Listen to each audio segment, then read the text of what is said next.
Debbie Levitt with an unplanned surprise live stream with super UX person Jen Blatz from Dallas, Texas.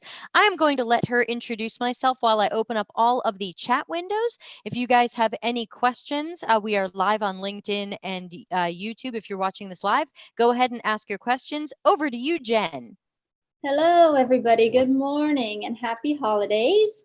My name is Jen Blatz, and I'm one of the founders of UX Research and Strategy, which is a meetup primarily in Dallas now, but who knows, we may expand in the future.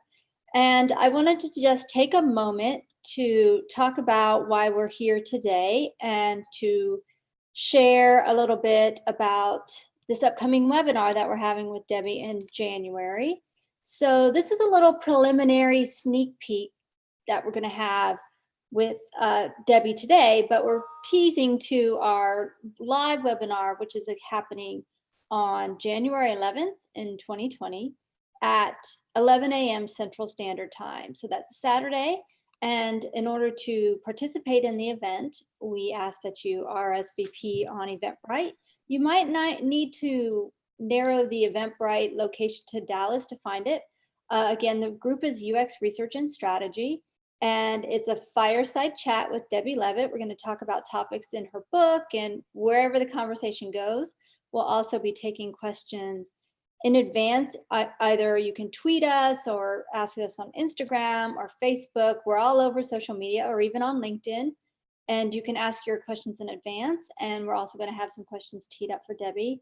Again, this is January 11th, 2020. And that is, in order to see it either live or watch the recording, you'll need to RSVP on Eventbrite. So look for UX Research and Strategy in the Dallas area and RSVP to our webinar. So without any further ado, let's go ahead and jump into any questions or a couple of questions that we have for Debbie. Debbie, are you ready? Always ready. And you and I haven't prepared these ahead of time. So this is gotcha journalism. Yes, this is very impromptu. She's not prepared. So we're going to shoot them live. What is she going to ask me? I don't know. Yeah. Okay, so Debbie, research is often seen as too time consuming and resource consuming. And this can be really tough for others to buy into, right?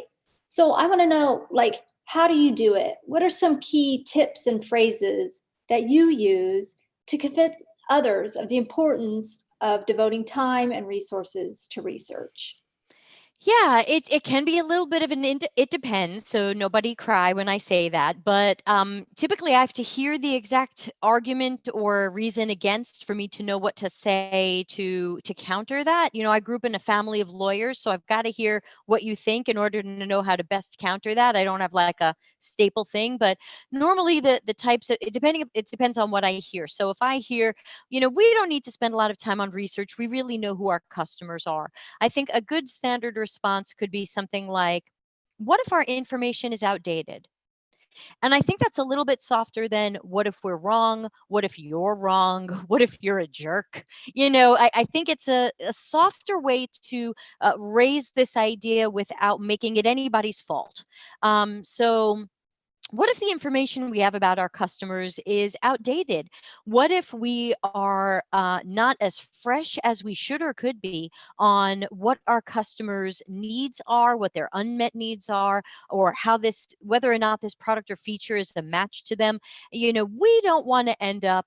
It depends who it is. I know that I'll name a name here. I spent 2 years contracting at Macy's, and there were times where somebody would float something and I would say, well, you know, can I research that or can I work with my because we had separate researchers. Can I work with a research partner on that? And they'd be like, no time or money for that. And I'd be like, well, we're publicly traded, and I bet TechCrunch will love to write about that if we get it wrong. And then a few people would be like, oh, like, oh, maybe, yeah, people sure do love to cover Macy's in the news when they get it wrong. Okay, hold on a second. So I think that we have to appeal to the real pain our companies are feeling when we don't do research or we get research wrong or we've skimped on it, or the pain our company could potentially feel if we really do go down the wrong path by not doing a better job. But there's never perfection, but not doing at least a better job understanding our real customers and their real needs, motivations, fears, habits, and deeply knowing their mental models and how we can best address them. So again, there's no magic bullet to it, but I try to make it never about an individual person. I'm sure we've all said to someone, what if you're wrong? But that ends up being very personal. Like, hey, you're a jerk. I think if we can take out the emotions and the you out of that and say, what if our information is outdated? What customers are always shifting. The apps that you loved last year, this year you uninstalled because they weren't good enough for you. They didn't meet your needs anymore. Just think about yourself. You've changed. What if our customers have changed? We should and then have like a fixed ask. Don't say, I need time or I need money. We really need to make sure our call to action is a little more specific. I need a week. I need a week and 3 people. I need 2 weeks and just me. Like have a specific ask in mind. Otherwise, that fluffy, mysterious ask, I think, is part of what sometimes makes people go, oh, great, these UX people, we can't time box them. This isn't even a sprint. What do these people want? Just say no. So I think if you can find a way to ask for something that sounds reasonable, I just need 2 weeks and two of us, and we're going to have concrete answers to you within then. This is what we'll have by then. Have a plan. So that is the medium to long answer. I hope that was okay. A follow-up question, thought? How about you? Yeah, that's great. So what about the sticky question, which I hear often is, we don't have time for research. Yeah, and again, I would have to hear more about that. But normally, again, I go for the pain point and I say, it's strange that we never seem to have time for research, but we always seem to have time to fix it after the developers build it and QAs it and we get it out there. And so somehow we have time to build this thing that could be somewhat to highly flawed. We had time for that. We had time to dump on our customer support team and our social media managers who are going to have to put out all these fires. We had time for sales to have to be embarrassed by this, because sometimes sales goes, oh my god, I remember some companies I've worked at, sales contacts me and says, I can't sell this, or people are canceling. So I just say to people, what would happen if this were released 2 or 3 weeks later because your UX team wanted to do a more thorough job in research? What would that 2 or 3 weeks need? Could we save more than 2 or 3 weeks of time by having fewer or no things that developers have to fix, by saving hours of time from customer support having to explain things, retain accounts, keep people from freaking out?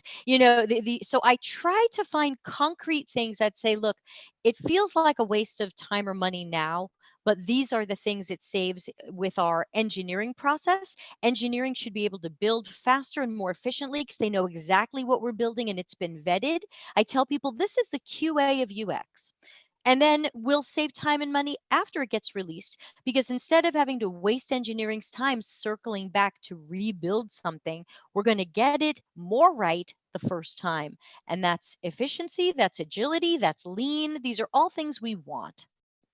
Sure. Have you had success by proposing some of those rationales to buying some time? Because I've heard like, next sprint we start development, so we have to do this now, or hurry, hurry, hurry. Have you had success? Yeah, obviously success is varied and it depends very much about the company. There are places where I've worked where I've been given more autonomy, and it's been like, Debbie, this is your expertise. What kind of time frame do you need, and what can we do here, and where can we skimp because we want to go a little faster? Then I can be strategic and go, okay, I need to do a little more here, and I could do a little less here, but then I'm going to insist on this. But a lot of times we don't get that, and I chalk that back to even taking a step back further, which is, why are you being told so close to sprint one that engineering needs stuff from you? If chances are our company has known that this project has been in the pipeline, they've known for weeks, they've known Yeah. for months, but then they decide now to tell you until you're holding up engineering. So to me, that's where, especially where our managers have to come in and work with product managers, project managers. If you're doing agile, you might have portfolio, program, people who are looking at the big picture of all these projects. And we have to start explaining that UX and engineering can be agile and are in sprints, but we don't start when engineering starts. We fill the backlog. And in order for there to be backlog for engineering to start building at this point, you've got to start us back here. And that doesn't mean we need 6 months. Maybe it means we want to, many people say UX should be 2 or more sprints ahead. I have a client that tries to stay 4 to 6 sprints ahead. Now, if you're doing 1 week sprints, we're only talking about 2, 4, 6 weeks. We're not talking about UX wants to start 8 months ahead. But people make stuff up in their head. Oh, UX, they're so waterfall, they want to start 2 years ahead. It's, stop making up stuff about us. So you're totally right. A lot of times people have said to me, this is it. This is where we are. This is what we do. And then I have to decide what gets sacrificed. And typically, what gets sacrificed is going to be some research or some testing, because you can't really do less interaction design. That's one thing that we can't seem to do. I can't say I'm only going to design half this screen, so we can't skimp there. So I find that we either end up skimping in research or we end up skimping in testing. And if I really have no research to go by, nobody has ever talked to these customers about anything ever, ever, ever, then I might still try to buy that. I might still try to say, can I get 3 days to do some research? I mean, it might be super guerrilla. I might try to find real users. I might try to find archetypal users that match our personas who come from out somewhere else, not friends, family, LinkedIn, but I might try to be a little guerrilla about it. Can I bang out 5, 10 interviews? Or as you'll see from my book, there's a whole list in part 3 of plan B. When you can't talk to the customer, who can you talk to? I want to sit in with customer support for a day and listen to phone calls. I have done that. I want to talk to customer support about the key problems people are having in general or in a certain area of our project. I have done that. People will say, ask stakeholders. I can ask stakeholders, but I have to remember that there's bias and there's horses and races there. So I can ask stakeholders, but I might ask them more about project goals than tell me what the customer needs and is experiencing. So I will always try to do as much guerrilla stuff as I can and talk to as many people who are as close to the customers as possible. Sometimes companies have given me 0 customers to talk to, and I have had to run with what I could do. Like I said, that I've plan Bs I go for. So I will still try to be like, oh my God, can I do 3 days of research? Can I do 2 days of research and at least have spoken to X people and then still have time for testing at the end? So I would say, other than a couple of really unfortunate job situations where it was really just like literally, I had a number of meetings at company I won't name where I walked into the kickoff meeting and they said, we want wireframes in 2 days.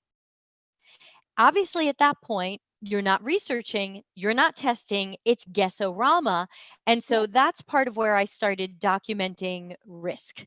I started saying, because we didn't have good research on this, because we didn't do testing, here is the risk that this now creates. Here's what I think is going to happen. My celebrity professional prediction. Here's what I believe is going to happen when we release this. And that way later on I can go, see, you gave me 3 minutes to do a 1-month job or whatever it is. I knew that this was going to be a poop storm. Next time, can we do a little bit better? So again, sorry, I only have long answers for things. Go ahead. Back to you. No, that's great. I've been there. I hear you, Debbie. It's a little bit's better than nothing, right? We'll take what we can get. Sometimes if it's just an afternoon of just asking a few people, we'll take it. If that's all we can get, we'll take it. I once had to build personas from only getting to speak to customer support and executives. And I spoke to mountains of customer support. I spoke to 3 executives. I came up with a set of personas. I had photos of them. I had their stories. I had all this stuff. And the VP goes, I have to show you something. And I said, okay. Well, then she shows me, I don't know why I didn't see this before. Then she shows me this promotional video they had shot with real customers giving their testimonials about their stories. each customer not only had a story that matched my persona and like the little make up a story about them, but the photos looked exactly like these people. I just started crying. I just said like, oh my God, I was in such a tough spot on this job, but I feel like I was really proud of it. I'm deeply proud of that because in the face of the poop storm and in face of not getting to talk to these people, I was still able to pull the right information out from the right people and clear away the lenses and the biases and whatever and really see into that. But I mean, that of course comes with the number of years of experience that I have. Not everyone starting out is going to feel like they can do that, but that's really one of my proudest moments was seeing those personas come to life on this promo video and go, oh my God, that's the exact person that was in my head and they're real. It was emotional. I That's love my pretty work. amazing. Wow. Kind of validates what you were working on, right? Like, wow, this is a thing. I would never want to validate not talking to customers, but I would have to say in this case I got it right. And they couldn't let me talk to customers. This was a nonprofit credit counseling service, and they could not have me talk to people who had financial issues and other issues, and they didn't want to expose those people to me. And I get it. And people are in people say, oh, we can't talk to our customers for this other reason. I get it, but there are some plan Bs that we can do. And to me, that's when you bring in the big guns. That's when you bring in the veterans with a lot more years of experience because we just have a spidey sense that many juniors have not yet developed. Some of them do have it, and that's fantastic. Some of them haven't developed it yet, and you just have to bring in the big guns for it. Wow, sounds good. So, Debbie, what do we do when there's been a sense of democratization of research in UX, and we've kind of lost that UX power, and we're now seen as basically workshops facilitators, or we're going to design by committee, all your favorite terminology as you discussed in I'm your writing an book. article about this right now. How do we get that power back if we've It's lost it? really hard. It's like ask someone who's been in an abusive relationship, how do you get your power back? How do you get your voice back? I think many of us have been in abusive relationships to varying degrees. And how do you get that power back? And it's very hard. Once you teach someone, yes, this is my place, or I accept being here, or sure, this is the work you can give me. It's like saying, gosh, I'm at this job and they don't really understand what they do and they're trying to make me an order taker, but I'm an awesome low ego action hero, as I say. I'm an awesome problem solver. How do I shift from being an order taker? You might not.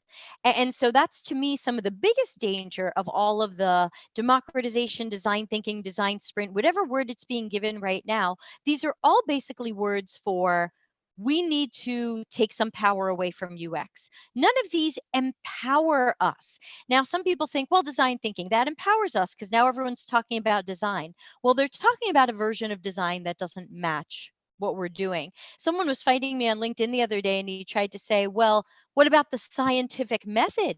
The scientific method simplifies science, and we wouldn't say the scientific method is bad or wrong. So why are you saying design thinking is bad or wrong? And I said, the scientific method is how we teach things to children.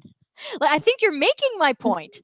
Like, no one who got a PhD is going to say, hello, I'm defending my PhD today, and I did the scientific method. This is what we say to kids. So how do you get your power back? It's very hard. And I think that's why we have to resist it much earlier on. We have to remember that when you hear a word like democratization, it's really a euphemism because democratization implies, and this is what I'm writing an article about right now. So you guys will see an article on this next month. Democratization implies that it's been a dictatorship or not a democracy. And now we're going to have to rebalance power because, those UX people, they had too much power. Over what? How many of us at our jobs feel so powerless and like we can't even make our own decisions now? Yet there is this movement to even take more of that power away. There's a real fear.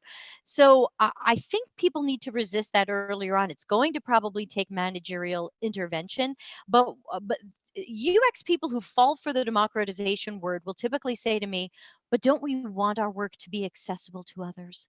And I say, focus on accessible. I do want there to be greater collaboration. I do want us to be everything that we make, we've got to share. Right now, UX very often we go hide away in our silo. We do some research, some competitive analysis. We do content mapping, content strategy, information architecture, and then we show someone a wireframe. This is what I did. Oh my God, no, you did all this other stuff. Now people just think we make wireframes. So they think when they do a design thinking or design sprint exercise and they sketch a screen, they must be doing what we do. And that's where all this starts getting very blurry.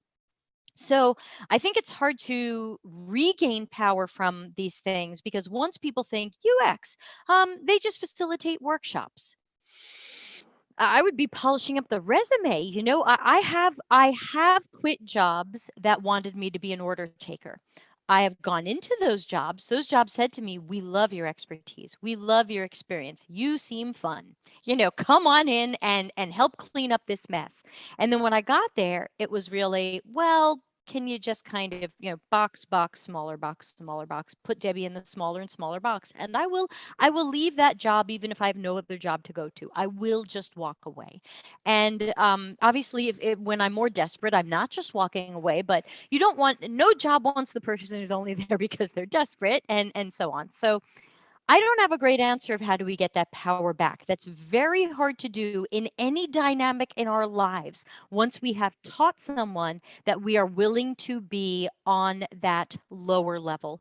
And so I believe strongly in collaboration. I believe strongly in working with our cross functional team, but I am against anything that ends up taking our power away and anything that makes us the coach of the team and or even not the coach of the team. I mean, again, if you look at what the Lean UX book says, it says you don't want specialists to run research and do research. You want the whole team to do it.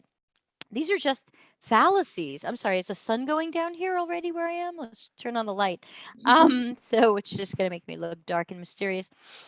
So I don't know how we get, how do you get your power back? How do you fix a broken relationship is really the question. And I don't know. You sometimes can't. And to me, the key is to never let it get broken, is to never accidentally end up just the, if you think you're going to run a workshop, you've got to run it on your terms.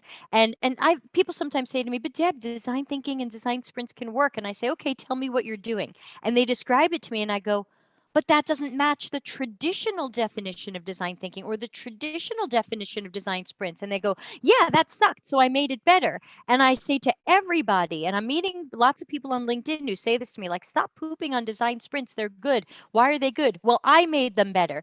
If you have made them better, give them a fresh name. Make up your own name, Google to see if someone's calling it something else. Give it your own name. And that way, if design sprints undo themselves and fall off a cliff, when design thinking undoes itself and falls off a cliff, you still have the great thing that you are doing with this thing that you are calling it. Maybe you're calling it a UX ideation workshop. Maybe you're calling it a UX something something so that we all remember who's in charge of it. I mean, I have lots of ideas surrounding this, but I definitely cannot tell you what to do once you've given up your power. Okay, that's fair. That's a fair answer. I know, like you said, a broken relationship, right? We've all been in broken relationships and we tried to fix them and we couldn't.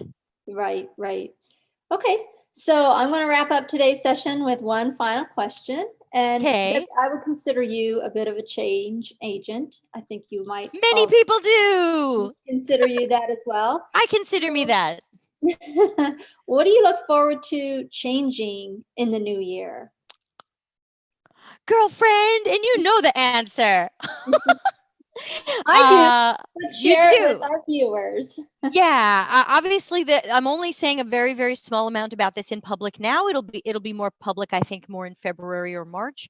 But I would say, in the vaguest terms possible, expect me and some wonderful collaborators to disrupt UX education in 2020 because UX education is broken and it's making me crazy. I had to get my teeth fixed from grinding them. Oh, Thank you, great. Well, thank dentist you in so much. Tucson. Yeah, there it is. Thank you so much for your time. And I really appreciate you kind of teeing up to our webinar and hopefully more of you can join us in January 11th and Please do. participate in these edgy conversations that we always love having with Debbie. So thanks again, and we'll see you in January. Thanks to you and all of the Dallas community. The Dallas UX community has been nothing but wonderful to and with me. And I just want to thank you and Lori and everybody who's been a part of that. So everybody, see you and Jen and Lori in the January Ask Me Anything webinar. Sign up for that. Follow her thing from before. And I will end the stream for now. Thank you again, Jen. Thank you. Have a good day, everybody. Happy holidays.